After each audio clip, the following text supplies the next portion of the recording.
அன்பு நேர்களே, வளைகுடாவின் பதட்டம் இன்னும் தணியவில்லை. நாம் ஏற்கனவே சொன்னது போன்று அமெரிக்கா பதுங்குகின்றது ஈரான் மீது தாக்குதல் தொடுப்பதற்காக. ஏனெனில் சில ஆயத்தங்களை சரி பண்ணி கொண்டிருக்கின்றார்கள் என்றும் சொல்லப்படுகின்றது. இதே நேரம் நேற்றும் இன்றும் இஸ்ரேலுக்குள் ஒரு நில அதிர்வு ஏற்பட்டிருக்கின்றது. அது உலகத்தின் பார்வையில் பார்க்க போனவென்றால் அவளும் ஒரு அணு ஆயுத பரிசோதனை செய்யப்பட்டதாக சொல்லப்படுகின்றது. அது குறித்து நாம் பின்னர் பார்ப்போம். அவசரமாக இந்த செய்தியை நாம் தருகின்றோம். ஜோர்டான் எப்பயும் அவன் ஒரு வெளிய நாடு தானே, அவன் இப்பொழுது அமெரிக்காவுக்கு தளம் கொடுக்க போறான் ஈரானுக்கு அடிக்கிறதுக்கு. இதே நேரம் பாகிஸ்தானிடம் ஒரு பேச்சுவார்த்தை கொண்டு நடைபெற்று வருகின்றதாம். பாகிஸ்தானுக்கு உள்ளிருந்து அமெரிக்காவின் பேஸ் ஒன்று அங்கு இருக்குல்ல, அதனால் அங்கிருந்தும் ஏதாவது ஈரானுக்கு தாக்குதல் தொடுக்கலாமா என்ற ஒரு பார்வையும் இருக்கு. அப்படியானால் இஸ்ரேலுக்கு உள்ளிருந்தும் ஜோர்டானுக்குள்ளிருந்தும் ஒரு தாக்குதல் ஆக ஒரு பல்முனை தாக்குதல் ஒன்றுக்கு அமெரிக்கா தயாராகி வருகின்றது என்றுதான் நாம் சொல்லலாம். அதாவது மக்களே, இப்போவுமே நம்ம இலங்கைக்குள்ள மூழ்கி கிடக்கலாங்க. கொஞ்சம் வெளியே வந்து உலகத்துக்கு என்ன நடக்குதுன்னு பாருங்க. ஏனெனில் இந்த உலக யுத்தம் ஒன்று வருவதற்கான மிக மிக அதிகமான வாய்ப்பு இருக்கு. அந்த ஈரான் மீது போர் தொடுக்கப்படுமானால் மிக அதிகமாக எதிர்பார்ப்பு என்றால் உலக யுத்தம் ஒன்று வருவதற்கான மிக அதிகமான நிலைப்பாடு தான். உலக யுத்தம் ஒன்று வருமானால் சாதாரணமாக ஒரு மோட்டார் பைக்கில் ஓடுகின்ற ஒருவரையும் தாக்கும், வெறும் காலுடன் நடைநடையாக செல்கின்ற வகுத்தையும் பாதிக்கும். எனவே உலகத்தில் என்ன நடக்குது என்பதையும் கொஞ்சம் அறிஞ்சு கொள்ளுங்க. நாலா பக்கத்திலையும் கண்ணை பாருங்கள். உலக பரப்பில் பல விடயங்கள் வெளிவந்த வண்ணம் இருக்கின்றது. அதில் நிறைய இருந்தாலும் நாம் இப்பொழுது ஒரு அவசரமாக யுத்த முனைக்களத்துக்கு நாம் உங்களை அழைத்து சொல்ல போகின்றோம். ஏனெனில் இப்பொழுது யுத்த மேகங்கள் தான் வளைகுடாவில் சூழ்ந்திருக்கின்றது. அநேகமாக ஈரானுக்கு ஒரு அடி நகரும் என்றால் வளைகுடாவில் இருக்கின்ற அந்நிய நாட்டவர்கள் உடன் மூட்டையை முடிச்சுடன் கிளம்புவது நல்லது. ஏனெனில் இது அணுகுண யுத்தமாக மாறும் என்பதை நான் மீண்டும் மீண்டும் அடித்து சொல்வேன். பார்க்கலாமா? செய்திக்குள் செல்வோமா? வாருங்கள். ஈரான் பதட்டங்கள் பெரிய விமானப்படை மறுசீரமைப்பை தூண்டும் நிலையில் அமெரிக்கா ஜோர்டானுக்கு F-15 போர் விமானங்கள் மற்றும் KC டேங்கர்களை அனுப்புகிறது. எதுக்கு அனுப்புறாய்? நீ சண்டை தான் அனுப்புறாய்? அமெரிக்க விமானப்படை F-15 போர் விமானங்கள் மற்றும் KC-135 ஷாடாரோ டேங்கர் மற்றும் ரீஃபில்லிங் ஏர்கிராப்ட் விமானங்களை ஜோர்தானுக்கு முன்னோக்கி நகர்த்துவது என்பது வளர்ந்து வரும் பிராந்திய ஏற்ற இறக்கங்களுக்கு மத்தியில் ஈரான் வான் பாதுகாப்பு தயார் நிலையை உயர்த்துவதால் வாஷிங்டனின் அளவீடு செய்யப்பட்ட தடுப்பு உத்தியை அழகாக நாம் காட்டலாம். ஐக்கிய ராச்சியத்தின் UKயின் ராயல் ஏர்போர்சஸ் இது எங்க இருக்குது? லஹீத்திலிருந்து ஜோர்டானில் உள்ள முவாக்சாடி விமான தளத்திற்கு அமெரிக்கா குறைந்தது 12 F-15 போர் விமானங்களையும் 4 KC-135 ஷாடாரோ டேங்கர்களையும் வான்வழி எரிபொருள் நிரப்பும் விமானங்களையும் நிலைநிறுத்துகிறது. எதுக்கு? இது ஈரானுடனான பதட்டங்கள் தீவிரமடைந்து பிராந்திய உறுதியற்ற தன்மையை விரிவுபடுத்தும் தருணத்தில் மூலோபாய தடுப்பை முன்னோக்கி செயல்பாட்டு தயார் நிலை மற்றும் விரிவாக்க மேலாண்மை ஆகியவற்றை இணைப்பதன் மூலம் வாஷிங்டனின் மத்திய கிழக்கு படை நிலையில் மிகப்பெரிய டென்ஷன் நிலைமையை ஏற்படுத்தி இருக்கின்றது.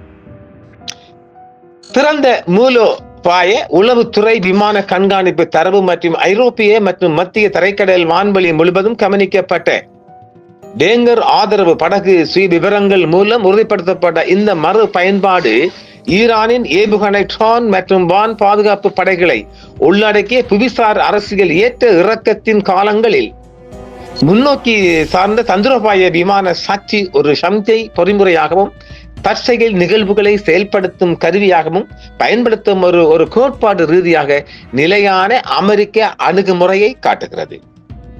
ராயல் ஏர்போர்ஸ் லேகன் ஹீட்டில் உள்ள 48வது போர் விமான பிரிவில் இருந்து பெறப்பட்ட இந்த விமானத்தில் இரட்டை பங்கு வான் மேன்மை மற்றும் ஆழமான தாக்குதல் திறன்களுக்கு பெயர் பெற்ற F-15 வகைகள் அடங்கும். அதே நேரத்தில் அதனுடன் வரும் KC-135 ஷாடாரோ டேங்கர்களையும் 11 ஈராக் மற்றும் வடக்கு அரேபிய தீபகற்பம் முழுவதும் பனி சகிப்புத்தன்மை மற்றும் போர் அடர்த்தியை விரிவுபடுத்துகின்றது. இதனால் பாதிக்கப்படக்கூடிய முன்னோக்கி நிலைகளை நம்பாமல் தொடர்ச்சியான போர் விமான ரோந்துகள் மற்றும் விரைவான தாக்குதல் விருப்பங்களை செயல்படுத்துகின்றது. தெஹ்ரானில் எதிர்ப்புகள் இருந்த போதிலும் மத்திய கிழக்கில் அமெரிக்க ராணுவ நிலைப்பாட்டில் எந்த மாற்றமே இல்லை என்று கூறி வாஷிங்டன் பொது நிலைப்பாட்டை F-15E இயக்கத்தை வழக்கமான சுழற்சி என்று வகைப்படுத்தி அது பிராந்திய படைகளில் நிகர அதிகரிப்பை கொண்டிருக்கவில்லை என்றும் ஒரே நேரத்தில் அமெரிக்க வான் நிலம் மற்றும் கடல்சார் நிலைப்பாட்டிற்கான அளவு நேரம் மற்றும் ஒத்திசையுடன் பதற்றத்தில் இன்னைக்கும் ஒரு கூற்றை வலியுறுத்துவதாகவும் தெரிவிக்கப்படுகின்றது. அதாவது இந்த ஜோர்தானை எடுத்துக்கொண்டோம் என்றால் ஜோர்தானை இலக்கிடமாக தேர்ந்தெடுப்பது தற்செயலானதோ அல்லது வெறும் தளபாடமாக அல்ல. ஏனெனில் சால்டி விமான தளம் என்பது முந்தைய பிராந்திய மோதல்களின் போதும் ஈரானிய ஏவுகணைகளை எல்லாம் மற்றும் ஆளில்லா வான்வழி விமானங்களை எல்லாம் இடைமறித்தது உட்பட ஈரானிய வான் மற்றும் ஏவுகணை பாதுகாப்பு பணிகளுக்காக எல்லாம் முன்னோக்கி செயல்பாட்டு ரீதியாக ஒரு வெற்றி கண்ட இடம் அது. ஆக ஜோர்தான் எப்பொழுதும் அமெரிக்காவின் ஒரு கைபொம்மையாகவே இருந்து வருகிறது. முக்கியமாக ஈரான் நாடு தழுவிய வான் பாதுகாப்பு பயிற்சிகளை அதாவது இப்ப ஈரானும் சும்மா இருக்கலங்க, அவங்களுக்கும் தகவல் கிடைச்சிட்டு அடிக்க போறான்னு அவங்களும் அதுக்குரிய ரெடி ஆகுறாங்க. ஆப்பசு ரிட்டேன் தான். அப்ப வான் பாதுகாப்பு பயிற்சிகள் நடத்துதல் மற்றும் முக்கிய நகர்ப்புற மற்றும் எல்லா வகையான சுற்றி தரையிலிருந்து வான் ஏவுகணை அமைப்புகள் மறுசீரமைத்தல் எல்லா நிலைப்பாட்டிலிருந்தும் ஈரானும் மோதிரத்துக்கு ரெடி ஆயிட்டு. எத்தனை ஒரு மனிதனுக்கும் பொறுமை வேணும் இல்ல, அவ ஆக ஈரானும் அடிச்சுக்கொள்ள தயாராகுது. அடியே புடிய பார்க்கலாம். ஜோர்தானுக்கு F-15 மற்றும் KC-135 மீண்டும் அனுப்புவதற்கு பின்னால் உள்ள பல விடயங்களும் நடந்திருக்கிறது. ஜோர்தானுக்கு F-15 போர் விமானங்கள் மீண்டும் அனுப்புவது ஈரானின் மேற்கத்திய அணுகுமுறைகளில் அமெரிக்க வான் போர் சக்தியையும் கணிசமாக காட்டுறது நாங்கள் சொல்லலாம். ஈராக், சிரியா மற்றும் ஈரானிய வான்வெளியை விரைவாக அணுக உதவுன்னு சொல்லலாம் இந்த விடயத்தில். அதே நேரத்தில் ஈரானின் பாலிஸ்டிக் ஏவுகணை அவங்களுடைய மிசைல் மற்றும் நீண்ட தூர ட்ரோன்ஸ் ஆயுத களஞ்சியங்களால் ஏற்படும் அபாயங்களை குறைக்க போதுமான அந்த நிலைப்பாட்டை இது பராமரிப்பதாகவும் சொல்றாங்க. அது எவ்வளவு தூரம் சாத்தியப்படும் என்பது அந்த யுத்தத்தின் போதுதான் நாம் அதை பார்த்துக் கொள்ளலாம். இப்படி நினைக்கலாம். இதேவேளை F-15 தளங்கள் குறிப்பாக தாக்குதலுக்கு உகந்த வகைகள், அதிக சுமை திறன், மேம்பட்ட ரேடார் அமைப்புகள் உட்பட மின்னணு போர் அவங்களோட இந்த டிஜிட்டல் சிஸ்டம் மாதிரி தான் ஈரானும் பார்க்குது, அமெரிக்காவும் பார்க்கும் போது மிகப்பெரிய மோதலாக இந்த மோதலை நாம் பார்க்கலாம்.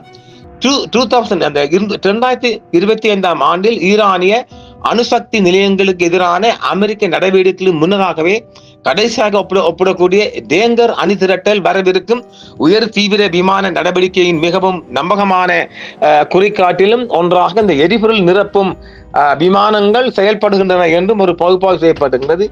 அமெரிக்காட AC-130J கோஸ்ட் ரைடர் இது ஒரு பயங்கரமான யுத்த கப்பல்னு சொல்லலாம். துப்பாக்கிகள் மற்றும் P-8A போசிடவுன் கடல்சார் ரோந்து விமானங்கள் உட்பட கடல் வழியில் காணப்படுகின்ற கூடுதல் சொத்துக்கள், சிறப்பு செயல்பாடு ஆதரவு கொண்ட கடல்சார் அதாவது ஒரு கடல்சார் கடலிலிருந்து வருகின்ற ஒரு தாக்குதலையும் சமாளிக்கக்கூடிய அளவுக்கு அது இருப்பதாகவே நம்பப்படுகின்றது.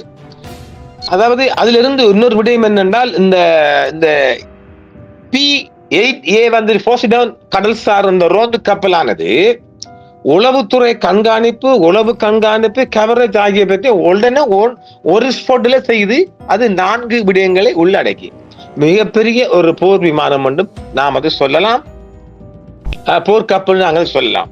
ஆக இப்பொழுது ஈரானின் பக்கம் மிக அதிகமான இவங்களுடைய பிரிட்டிஷும் சேருதா, பிரிட்டிஷ் படையும் சேர்றாங்களா. ஆக அதாவது இதெல்லாம் ஒன்றுமே இல்லைங்க, எல்லாம் இஸ்லாமோபியா தான்.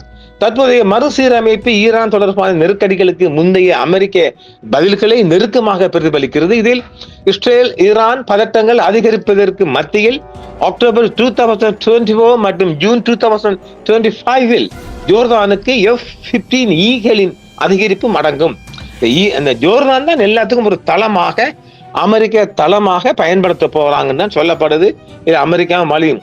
கடைசியாக ஈரானுக்குள்ள இவங்க பாஞ்சது இந்த லாஸ்ட் இயர்ல ஜூன்ல பாஞ்சது B2 அதாவது பங்கர் பிளாஸ்டர், அதுதான் இப்ப கூடுதலா வரப்போகுது. அது வந்து என்னன்னா B2 பங்கர் பிளாஸ்டர் குண்டுவீச்சு விமானங்களை பயன்படுத்தி ஃபோர்டோ மற்றும் நடான்ஸில் உள்ள ஈரானிய அணுசக்தி நிலையங்கள் மீது ஒருங்கிணைந்த தாக்குதல்களின் உச்சத்தை அடைந்துன்னு சொல்றாங்க. அது ஒன்றும் இல்லை, அவங்க அதெல்லாம் தூக்கிட்டாங்க. அவங்களும் ஒரு அந்த அளவுக்கு இந்த வேணுமெண்டா ஈரானுக்குள்ள அவங்களோட அந்த மொசாட் சிஐடி உளவுக்காரங்க நுழையலாம்.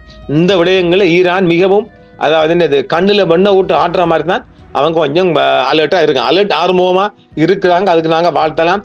ஆனாலும் கொஞ்சம் இடக்கு முழுக்க நான் பாட்டி இருக்கிறான் இல்லையா, அந்த நாட்டுக்குள்ள வந்துட்டு புகுந்துக்கு நிக்கிறான்னு சொன்னா நீங்க என்னத்தை வச்சுக்கு நிக்க எனக்கு தெரியல. இந்த யுத்தம் அதிகரிக்கப்படுமானால், யுத்தம் ஆரம்பத்துல போகுமானால் ஜலச்சந்தியில நிச்சயமா மூடுவாங்க.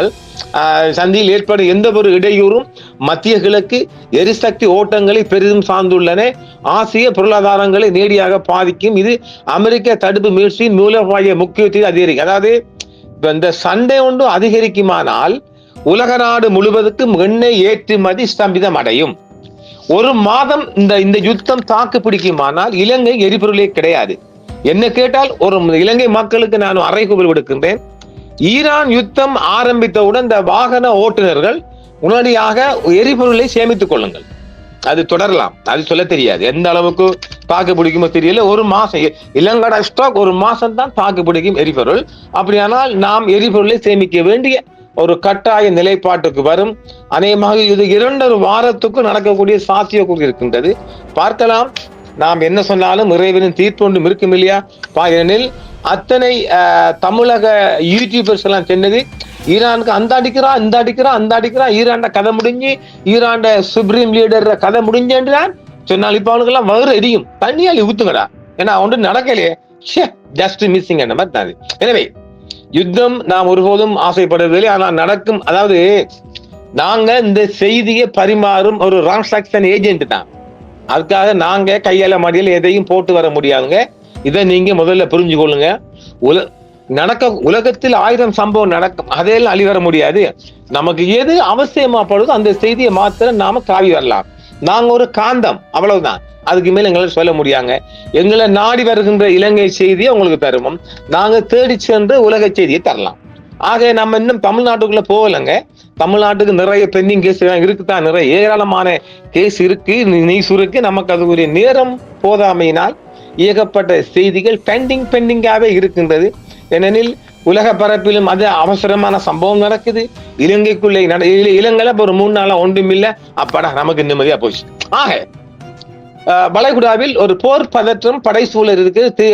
முகில் கூட்டங்கள் போன்று ஈரான் மீது கழுகுகள், என்னது முஸ்லீம் விரோத கழுகுகள், இஸ்லாமோபியா கழுகுகள், ஈகிள்ஸ் எல்லாம் வந்து கொத்தும் நிலையில் இருக்கின்றது. ஏற்கனவே நாம் சொல்ல போனால் பெலஸ்தீன்ல தொடர்ந்து அடிச்சு கொண்டிருக்கிறார்கள். அது அழிவு, மிகப்பெரிய அழிவு. இப்ப இந்த அமெரிக்கன் வெறியும் பூந்துடுச்சு. ஏற்கனவே கடாபியை தின்றான்கள், சதாம் ஹுசைனை தின்றான்கள். எல்லோண்ட கண்ணுக்கும் குத்துவது ஈரானின் ஒரு ஒரு பலமான ஆட்சி, மன்னர் ஆட்சி ஒழித்து அமெரிக்காவுக்கு அடிபணிந்து அமெரிக்காவின் கால் பாதங்களில் தத்தளித்த அல்லது கால் பாதங்களை வணங்கிய மன்னர் சாவை விரட்டி விட்டு ஒரு இஸ்லாம் ஆட்சி நடைபெறுது. அது இந்த உலகத்துக்கு கண்ணு குத்தலாம். இறைவன் பார்க்கலாம். மிகப்பெரிய சக்தி கொண்ட தேசம் பாரசீகத்தில் பார்க்கலாம். அவர்களின் கண்டுபிடிப்புகள் பாருங்க. இவருக்கு எலான் மஸ்குக்கே ஆப்படிச்ச ஒரு கூட்டம் இந்த தாடி பாலாக்கள், யாரு, ஈரானிய தாடிக்காரன்கள். பார்க்கலாம். மூர்க்கத்தனமாக மோதும் நிலை கொண்டு இருக்கின்றது. நாங்கள் ஒன்றை சொல்லுவோம், இந்த யுத்தம் ஈரான் மீது தொடுக்கின்ற யுத்தம் கிட்டத்தட்ட 60% அழிவுகள், சேதாரம் ஒட்டுமொத்தமாக இஸ்ரேலை பாதிக்கும். அதுவும் இறைவனின் செயலாக மாறும். பார்க்கலாம். ஈரானின் அடுத்த செய்தியில் நாங்கள் தயாராக இருக்கின்றோம். மீண்டும் நாளையும் சந்திப்போம். நன்றி நேயர்களே. என்றும் உங்களுடன் சன்ரைஸ் இந்தியா டிவி. சப்ஸ்கிரைப் பண்ணுங்கள், பெல் பட்டனையும் கிளிக் செய்யுங்கள். உங்கள் ஆதரவே எங்கள் சேவை. ஆதரவு தாருங்கள், அரவணைப்போம். மறக்காம சர்ப்ரைஸ் பண்ணுங்க. தேங்க்யூ.